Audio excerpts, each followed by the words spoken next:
Nous allions nous réunir pour parler des questions de l'heure. Ici, nous recevons M. Shungu Ingila Joseph.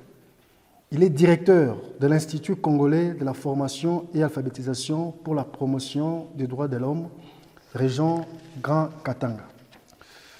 Occasion faisant les larrons, l'ICFPDH, en sigle, va, à travers le directeur, va devoir aborder toutes les questions politiques de l'heure, notamment la question de la Constitution, l'attitude des hommes politiques, donc de l'Union sacrée comme de l'opposition, l'élection de maires et bourgmestres qui sont d'ailleurs éligibles et comment va devoir se présenter la procédure et pourquoi l'insécurité au niveau de la province ne termine pas. Il va devoir aussi parler du développement de la ville ou de la province du Haut-Katanga. Il va aussi aborder la question en rapport avec la gestion des immondices au niveau de la ville. Et pour finir, la prise en charge des conseillers communaux. Et puis, il va devoir présenter les vœux aux différentes personnalités et institutions de notre pays. Alors, monsieur le directeur, nous vous disons merci de l'opportunité que vous nous accordez. Alors, sans plus tarder, vous pouvez d'abord parler de la question de la Constitution qui mine, n'est-ce pas, le salon politique actuellement. Comment vous êtes pour ou contre la révision de la Constitution? Moi, je vous dis, la Constitution elle-même a déjà donné la réponse sur ça. C'est-à-dire réviser ou toucher d'autres articles, ça ne cause pas de problème. Moi, sur ces points, je suis en train tout d'abord de me poser autant de questions. Comment nos politiciens ne sont pas corrects avec leur conscience? Parce que tout le monde, pendant leur campagne, nous avons suivi, nous avons même des images des opposants. Et leur champ de bataille, c'était, une fois au pouvoir, la première des choses, et je prends l'exemple de notre né, le vieux Mouzito. Lui, il a dit d'abord, il va jeter cette constitution. Mais pour lui, je vois, c'est un monsieur correct. Il est là, il tient toujours à ce que lui, il avait dit. Mais pour les autres, même aujourd'hui, l'Église catholique, avant, aujourd'hui, ils dépassent au pouvoir. Mais l'Église catholique, on les a tués. Les autres prêtres, ils étaient aussi arrêtés. À cause toujours de même constitution. On voulait les changer. Mais je n'arrive pas à comprendre. Aujourd'hui, quelqu'un qui vous dit que non, il est grand temps qu'on peut changer, mais non, les mêmes personnes qui demandaient, qui parlaient à tout moment, tout a changé, tout a tout pas. Et aujourd'hui, ces gens-là, ils sont contre. Je me pose maintenant des questions. Est-ce que nous avons dans notre pays des opposants ou ce sont des atalas? Des gens qui sont là pour distraire seulement notre population? Ça non. Alors pour nous, en tant que les directeurs coordonnateurs des droits de l'homme dans notre organisation et membres de la société civile, moi je vous dis, je suis d'accord. S'il faut changer ou réviser, je suis d'accord. Nous devons d'abord accepter pourquoi il y a beaucoup de choses que nous devons aussi proposer, que ça puisse être pour l'intérêt de notre pays. Voilà, c'est un peu ça. C'est-à-dire pour nous, nous sommes d'accord. Par rapport à la situation qui se passe à l'est de notre pays, l'ICFPDH déplore cette situation et dénonce cette agression comme un freinage au développement de notre pays et condamne en même temps l'Union européenne et la MONUSCO, toute autre grande puissance se cachant derrière le Rwanda pour piller nos minéraux et massacrer les paisibles citoyens congolais. Alors, dans cette même logique, l'Institut condamne également certains responsables des églises qui travaillent en complicité avec les étrangers. Votre lecture, monsieur le directeur. Merci beaucoup. Je pense que nous tous, nous sommes conscients. Je suis partenaire des Nations Unies, mais je ne peux pas accepter des bêtises. Ça fait combien de temps à l'est de notre pays qu'on est en train de tuer le peuple congolais?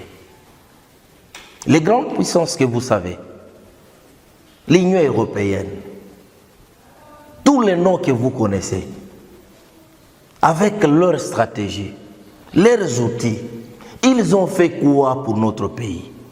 Si ce n'est que de soutenir le Rwanda pour tuer les innocents, violer, piller même nos ressources.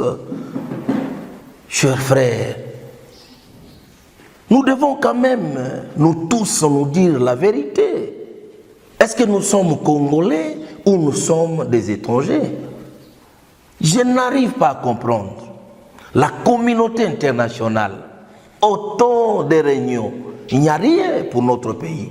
Mais aujourd'hui, osez seulement à tuer celui que vous connaissez, un Européen, vous allez voir. C'est partout qu'on va parler. Mais les problèmes de notre pays, on n'en parle pas. On est en train de parler comme si c'est quelque chose qui n'a même pas d'importance. Oh, c'est un grand pays qui fait vivre autant de pays. Alors nous ne pouvons pas accepter. La MONUSCO est là chez nous. Ça fait combien d'années? Qu'est-ce que la MONUSCO a fait? Qu'est-ce que la MONUSCO a fait? Je suis partenaire. On fait des réunions. Mais qu'est-ce que la MONUSCO a fait? La République démocratique du Congo a bénéficié à quoi avec ces gens? Rien que de voler, d'encourager le mal. Dis-moi les rôles que la MONUSCO est en train de jouer dans notre pays si ce n'est pas à nous diviser. Aujourd'hui, si vous regardez, nos politiciens ils sont divisés. C'est à cause de qui? Moi, je vous dis, c'est à cause de la MONUSCO. Voyez un peu. Est-ce que c'est comme ça que nous devons les droits de l'homme? Mais où est maintenant les droits de l'homme? Les grands des droits de l'homme, est-ce qu'ils respectent aussi les droits des Congolais? Personne ne respecte nos droits. Alors c'est pourquoi moi je condamne cette attitude. Les Rwandais, regardez un peu le Rwanda, ce pays, le Rwanda. Est-ce que les Rwandais peuvent faire face en République démocratique du Congo? Moi je vous dis non. Mais si les Rwandais continuent à le faire, c'est parce que derrière, il y a des grands baobabs. Les gens qui sont là pour pousser les Rwandais à tuer et à voler pour leurs intérêts. Oui, nous condamnons aussi le responsable des églises. Pourquoi? Ils sont en train de tromper la population. Ils sont là juste pour les étrangers. Non. Vous êtes des responsables des églises. Votre rôle, c'est quoi? Un pasteur, un abbé, son rôle, c'est quoi? C'est un berger. Vous n'êtes pas là pour diviser les gens. Vous n'êtes pas là pour encourager le mal. Vous êtes là au milieu. Cherchez à aider les gens à vivre ensemble et à cultiver toujours la paix. Mais ce que nous voyons ici chez nous, suivez les discours de certains responsables des églises, c'est en dehors de leur éthique. Et là nous disons non. Nous sommes de la société civile, oui, mais nous ne sommes pas permis à faire autre chose. Quel enfant qui va seulement commencer à louer une autre et son père, c'est quelque chose de torchant. Ça, c'est quelle méthode? Moi, je vous dis non.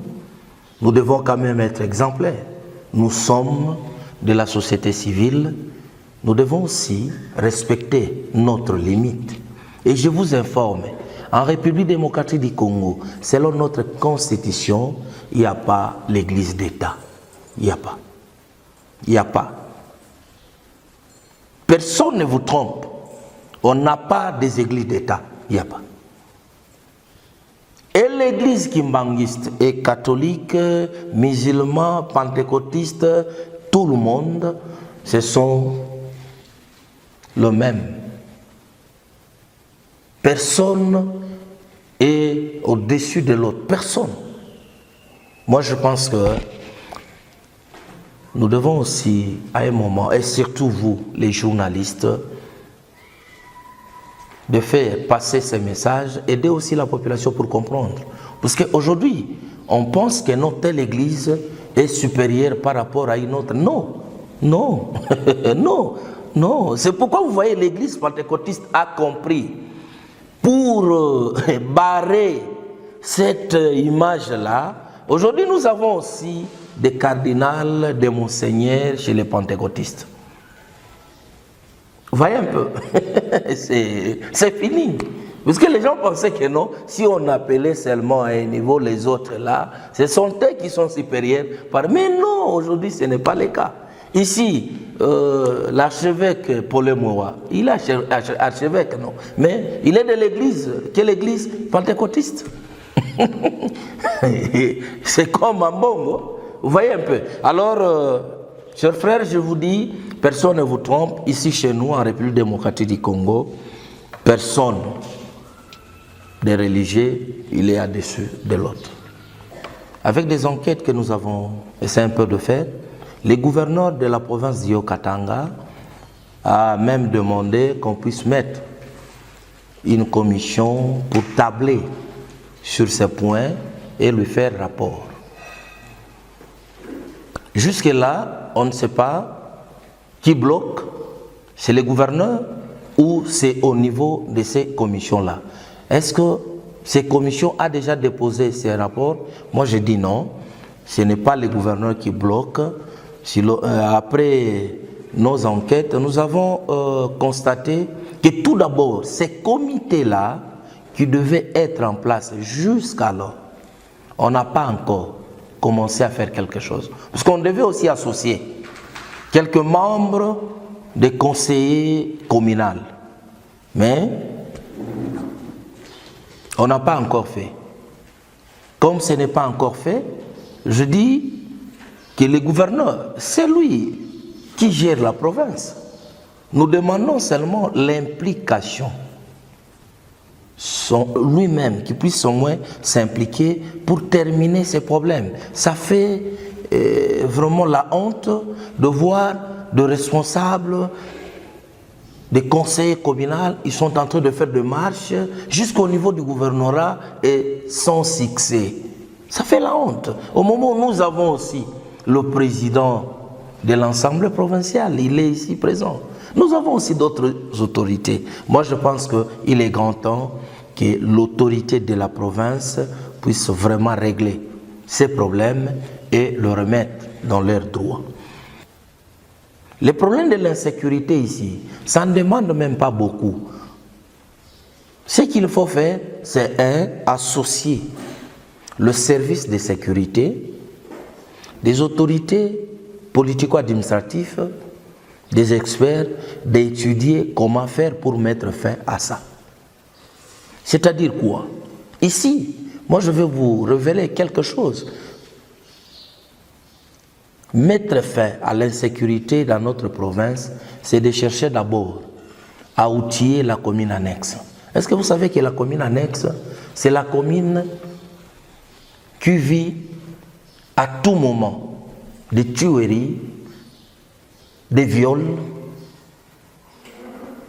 des crimes que vous n'avez pas d'idée. Et c'est la commune annexe qui est notre ceinture. Si on sécurise cette commune, vous allez voir que notre province va rester en paix. Comment on peut les sécuriser? c'est d'ajouter l'effectif de policiers, des militaires, créer des points chauds. Les sous-siates, on regarde, on essaie un peu d'étudier avec des experts, des distances. Vous êtes dans tel coin pour aller là où il y a les sous-siates, ça vous prend combien de temps? Est-ce que des routes sont praticables? Vous voyez tout ça. Il y a des choses vraiment qu'il faut associer des experts et aussi donner les moyens suffisants pour cette commune. Et là, vous verrez que l'insécurité chez nous, ça va prendre fin. Si on arrive à sécuriser la commune annexe, chers frères, je vous dis, vous allez constater vous-même et les problèmes de l'insécurité vont mettre fin. Moi, je pense que c'est ça que l'autorité doit chercher à faire et aider cette population. Vous, en tant que cadre de la société civile, vous pouvez nous dire que la gestion de la redevance minière est respectée dans la ville ou dans la province du Haut-Katanga? Merci beaucoup, monsieur le journaliste. Mais ici, je vais parler aussi en Swahili. Banduku ya province, mambo ya redevance minière juu ya maendeleo ya mkini mkadra development na shitu kumukongo ya ile mademarshe, nazania kuna maentreprise ingine iko natosha makuta yabo ile 0,3% juu ya maendeleo ya makartie ile kuimpacte, me kuna kuwa mena makosa ile mimi napenda kuambia na ile shi tutafuatilia ndani organization yetu na kuambia bakubwa wengine meme na president de la republique juu ya kusema nini.